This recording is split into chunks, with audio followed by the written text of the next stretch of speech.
the guardian, temporary guardian of the Cruz brothers filing paperwork to get the settlement money from them. I couldn't believe it. But in Vegas, wow. this was when we wanted to continue to talk about Las Vegas because we did not have the answers.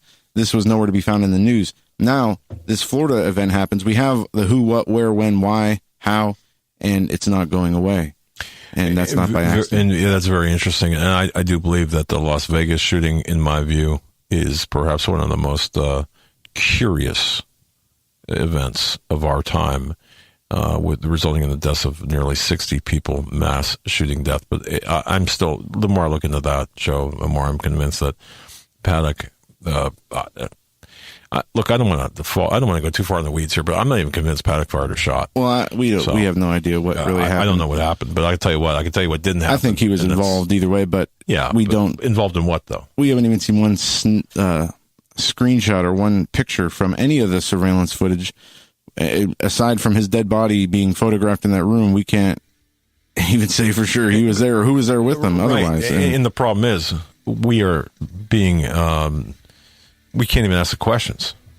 That's a problem. I mean, people they frown upon asking questions. And that's a problem in a free and open society. But, all right, kind of got off on a tangent there. You're listening to the Hagmann Report for this Friday. Alicia Powell. Yep. Live from CPAC. She'll be joining us. And then we're going to take out the week with Ben Shields from The Right Media. Don't go anywhere. We'll be right back. The Hagmann Report. It is Friday, February 23rd, 2018. I want to welcome all those joining us on Global Star and listening to us on Blog Talk Radio. Thank you so much for your belief, your support, your trust as we walk through this pasture of minefield, or this minefield of really headlines in the blowback by the mainstream media, by the Mockingbird media against the truth. We're seeing this, and we are in the fight of our lives. And I just want to let everyone know that we are in the fight of our lives. And if you want to get the truth out, Alex Jones asked me a question today, and I just want to share this. I believe what we need to do, all of the conservatives, we need to back each other up. We need to support one another. It doesn't matter how big your platform is, how small your platform is. It doesn't matter if you've got 2 followers or 2 million followers. It just doesn't matter. We need to stand together and walk together in solidarity to get the truth out there. I really believe that is what we need to do, because we're fighting a very formidable enemy that's been entrenched in our society, in our government for eons. And yesterday I mentioned 2 books, License to Lie and American Betrayal. That'll give you both the Department of Justice side of the rot within the DOJ, and of course that's Sidney Powell's book and Diana West's book, American Betrayal, the infiltration within our government. 2 very important books, and hope to get them on here on the Hagmann Report soon. Also, lastly, before we cut to our guest here, Occupy 2018, April 20, 21, and 22. If you're not signed up for that, go to Coach Dave Live, or just simply go to HagmannReport.com. Click on the link to Occupy 2018. Sign up. Space is going quick. Spoke to Coach Dave Dobmeyer today. Very excited about this event, as well he should be, as well as everyone should be. This is going to be in Canton, Ohio, Occupy 2018. Hey, we're going to be there. Come and just let's spend some time together. Let's have a cup of coffee. Let's talk, shall we? All right, Joe, I'm going to kick it over to you. We have our guest with us, Alicia Powell. She was at CPAC the last 2 days, and she's been reporting from there, and we had her on the Daily Show today and covered a lot of ground. Alicia, welcome back to the Hagmann Report.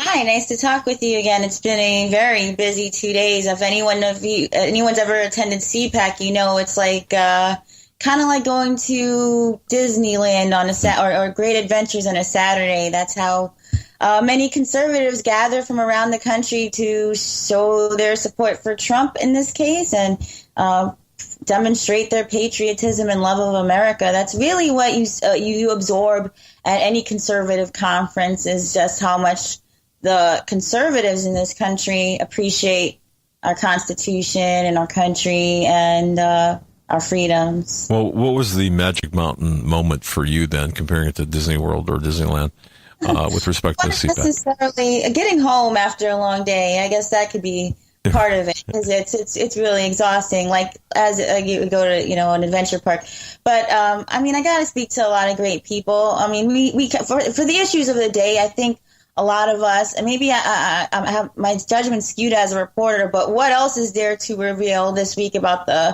the dossier, or the Russia probe? So there's not a lot of information, no new stories I broke speaking to people like Sebastian Gorka or Dan Bongino or Tom Fitton, but just got a lot of analysis on what's going on. And three names, by the way, ahead of the pack on that.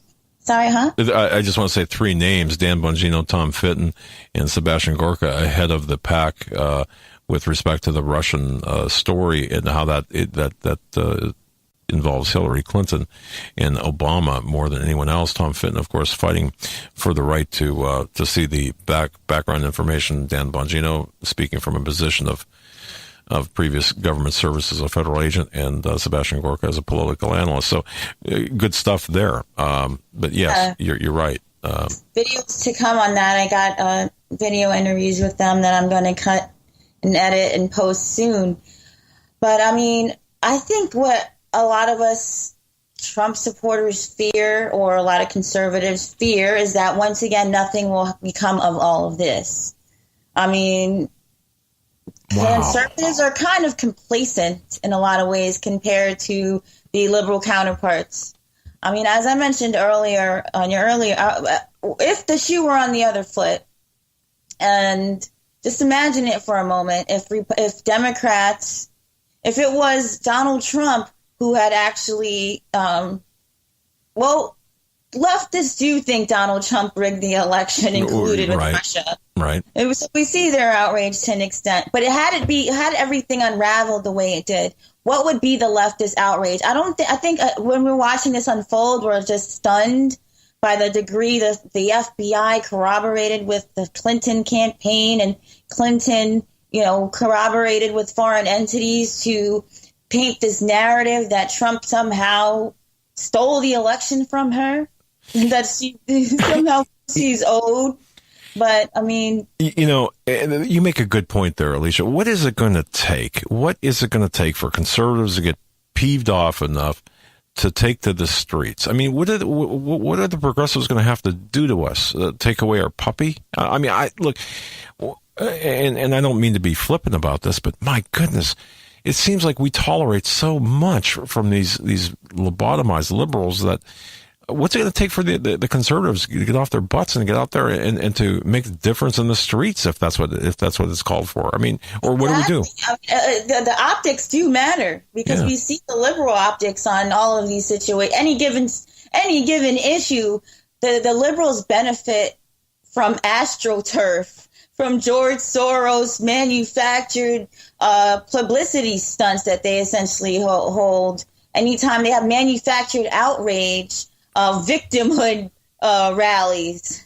Yeah, right. You don't benefit from that kind of scandal. I wouldn't call it scandal. Scandals everywhere with the Democratic Party, though. So that's the word that comes to mind when I think about the leftists, with the Yawan brothers, with Seth Rich, with Uranium One, with the election, that there should never have been a Russia probe to begin with.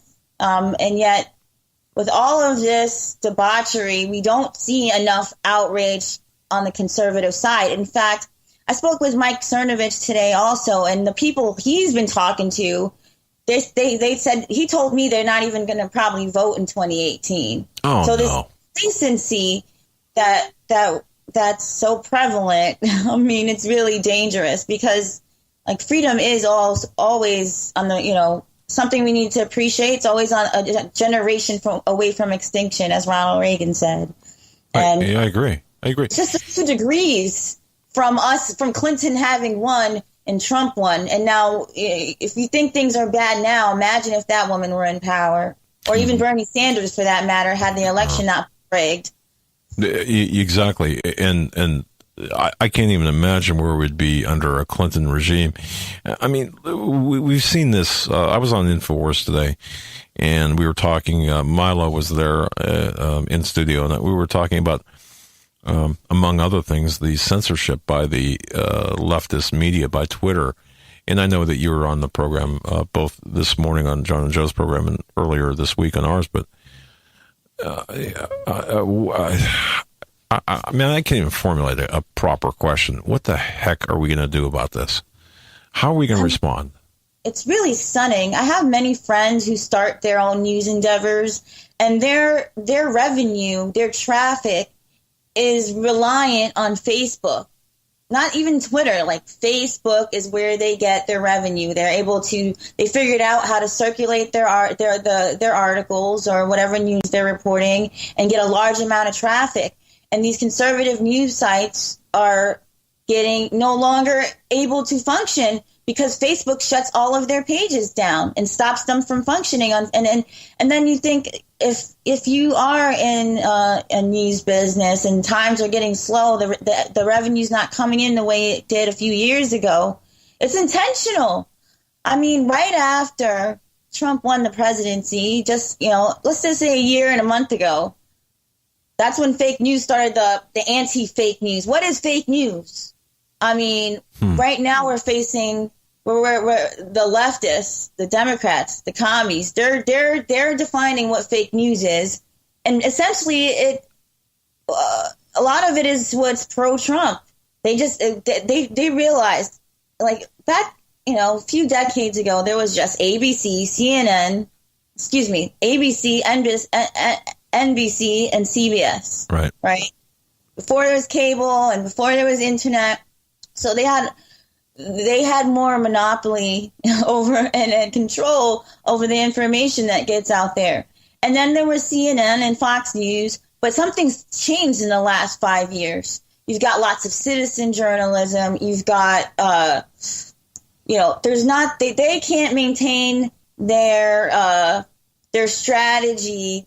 They're lying to perpetuate lies or to hide their corruption because you've got the internet, and it's a magical tool that they are able to monopolize. We really have a monopoly that needs to be legally split up at this point when you're looking at YouTube and Google and Facebook. Right. How are we going to function when we have these communists essentially running it? Democrats. That's a great point. I don't know if we have to treat these platforms or consider them as almost like, and I think we might have had this discussion before, like a public utility almost. Could develop our own language.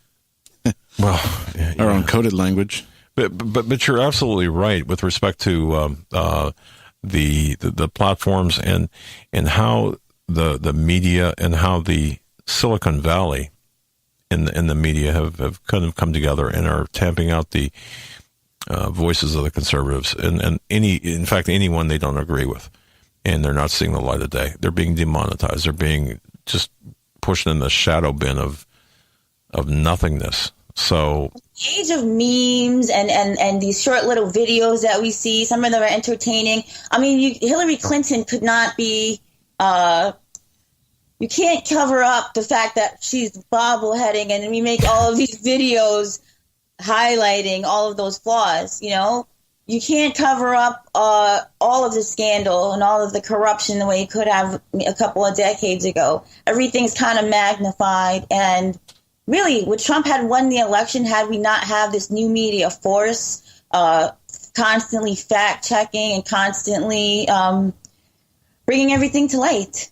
Yeah, but I don't think so. Aren't we paying the price now for that very thing that you're talking about? Because the honest media went out and showed the I don't know, the whatever the heck that was, as you pointed out, the bobbleheading of Hillary Clinton. The coughing. Let's not forget the coughing. But aren't we seeing the blowback from that? Okay, since you did this, you put that. Now we're going to show you. And we're going to make you pay. Kind of the Valerie Jarrett of the internet kind of thing. Is this what we're seeing? Yeah. I mean, no one wants to ever talk about Pizzagate, but that's when we saw fake news really being thrown around. we actually saw something that was not investigated thoroughly by any one particular journalist, and stuff that was investigated on Pizzagate, which spawned from the election. There's so many stuff left over from the election that was just turn the page, let the Democrats do with it.